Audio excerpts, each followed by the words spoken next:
Bienvenue sur notre chaîne. Nous publions des extraits vidéo pour vous aider à choisir celui qui vous plaît. Pour savoir comment télécharger ce livre audio gratuitement, ou un autre de votre choix, n'hésitez pas à cliquer sur les liens en description.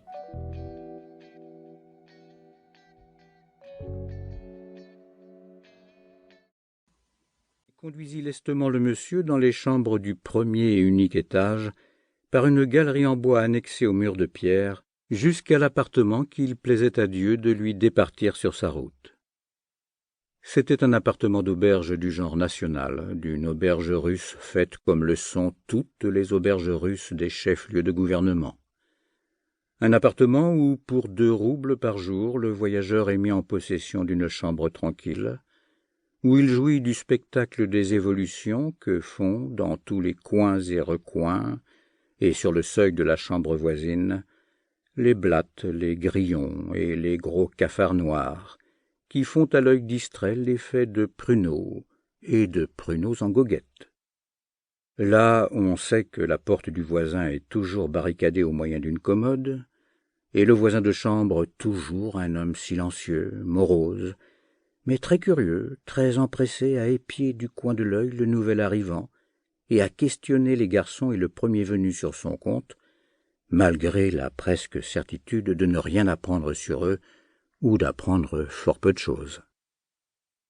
La façade de l'auberge répondait parfaitement à l'intérieur. Elle était longue et à 2 étages, dont l'inférieur ou rez-de-chaussée, dépourvu de tout enduit, était resté dans son simple déshabillé de briques, inégalement brunes, mais toutes également hâlées par l'action du temps et les brusques changements de l'atmosphère, fort sales en général, et moisies en quelques endroits, à cause de l'état délabré de tous les conduits. L'étage avait reçu un enduit que recouvrait le badigeon sacramentel à l'ocre jaune.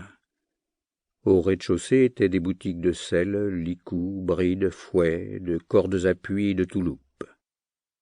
À l'arrière-coin était une porte de boutique, ou plutôt une fenêtre à tabatière faisant devanture à une espèce de loge ou de niche, où se tenait un marchand de coco au miel tout chaud, tout bouillant, avec son samovar en cuivre rouge. L'homme lui-même constamment rouge comme sa bouilloire, de sorte que, de loin, on eût dit 2 samovars sur la fenêtre ouverte, s'il n'y avait eu à l'un d'eux une barbe noire qui gâtait l'illusion. Pendant que le voyageur faisait l'examen de la chambre et des meubles, on lui apporta ses effets, et avant tous une valise de peau blanche, hâlée, déprimée, éraillée, et montrant à ses signes qu'elle ne voyageait pas pour la première fois. Elle fut déposée sur 2 chaises rapprochées avec le pied, l'une vis-à-vis de l'autre contre la paroi, par le cocher Céliphane, petit homme trapu, affublé d'un touloupe écourté, et par son camarade le laquais Petrouchka, garçon d'environ 30 ans, à gros nez, grosses lèvres et physionomie rude, accoutré d'une vieille redingote de son maître.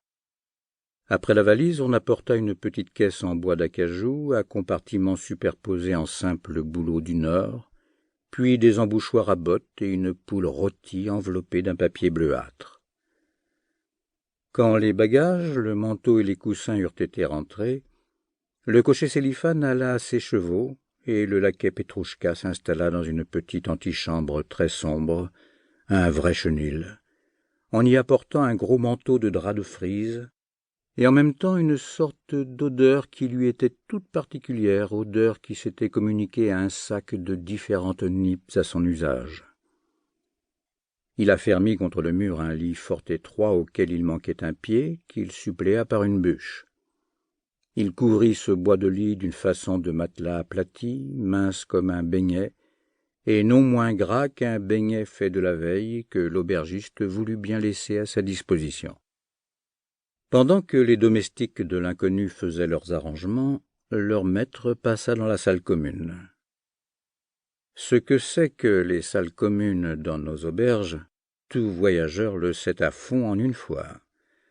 Ce sont partout les mêmes parois peintes à l'huile, noircies en haut par la fumée, salies en bas par la chevelure des pratiques, encrassées immédiatement au-dessous par le dos de tous les voyageurs, et surtout par les bons gros marchands de la province.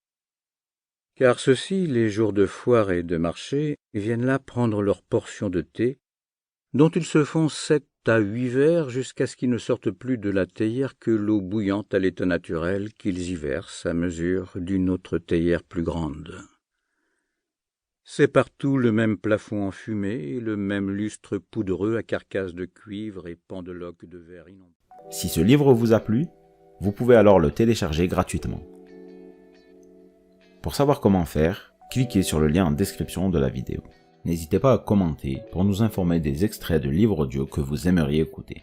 Pensez à liker et à vous abonner pour ne rater aucune vidéo.